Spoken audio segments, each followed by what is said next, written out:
Você não é o que os outros dizem, nem o que você pensa que é. Você é o que faz diante do que acontece. Epicteto. Sabe, muita gente fala sobre matar o ego, como se ele fosse um inimigo. Mas o ego não é um inimigo. Ele é uma parte de você. Uma parte barulhenta, sim, impulsiva, teimosa e às vezes até arrogante, mas ainda assim uma parte. O problema é que, em vez de nós dominarmos o ego, deixamos que ele domine a gente. E é aí que tudo desanda. O ego nasce da necessidade de sobreviver. Ele é o instinto que diz: eu preciso me proteger. Eu preciso ser alguém. Eu preciso ter valor. No começo isso é útil.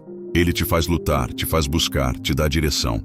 Mas quando o ego começa a acreditar que ele é você, que ele é a sua essência, tudo se distorce.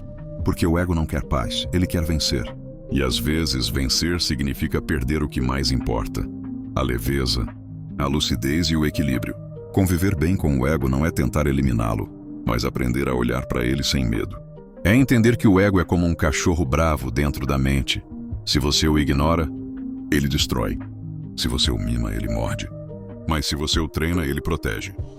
O ego só precisa de lugar e limite. A primeira coisa é reconhecer quando ele aparece. É quando você sente necessidade de estar certo, de ser admirado, de mostrar que é melhor.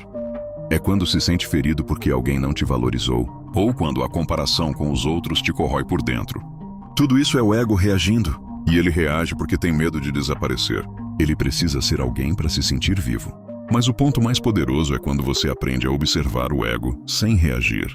Quando percebe ele se manifestando e diz: ok, estou irritado porque quero reconhecimento. Ok, me senti inferior. Ok, meu orgulho doeu. Só o ato de observar já é o começo da libertação. Porque quando você observa, você se separa. Você entende que existe um você por trás do que sente. E esse você é silencioso. É sereno, é a consciência pura. A maioria das pessoas vive como se fosse o ego.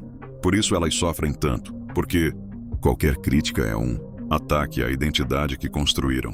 Mas quando você entende que o ego é só uma máscara e que você é o rosto por trás dela, as ofensas perdem o peso. Você continua com suas funções, suas ambições e seus papéis no mundo, mas não se confunde com eles. Você passa a usar o ego e não ser usado por ele. Conviver bem com o ego é como domar um cavalo selvagem. Força sem controle é destruição, mas força com consciência é poder. Conviver bem com o ego é um treino diário.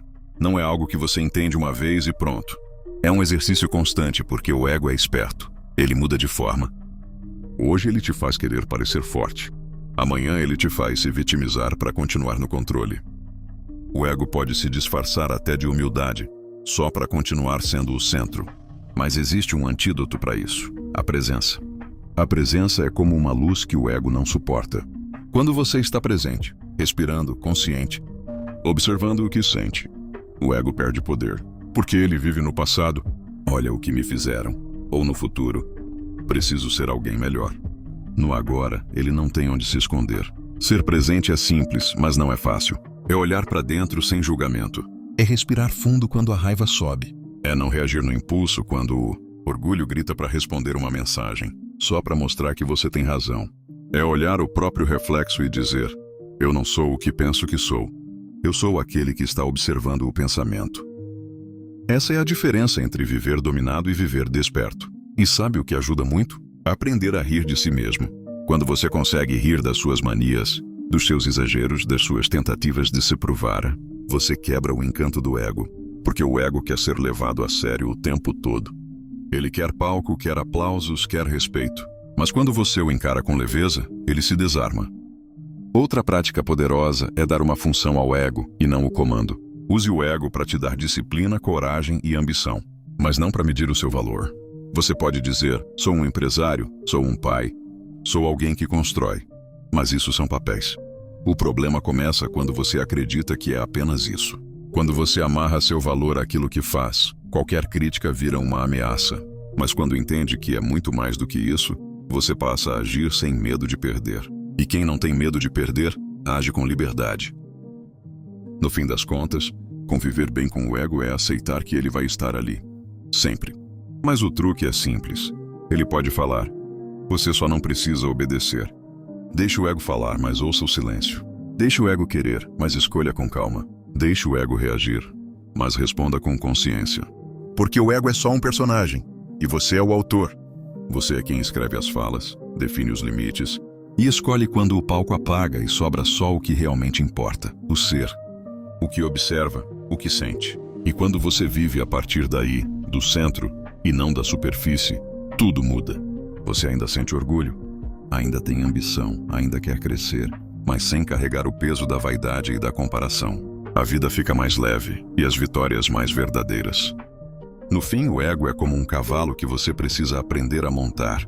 Se você domina as rédeas, ele te leva longe. Mas se ele domina você, te joga no chão.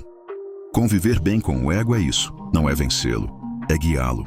Porque o verdadeiro poder não é o de quem grita mais alto, é o de quem aprendeu a calar o próprio ego e ainda assim seguir firme,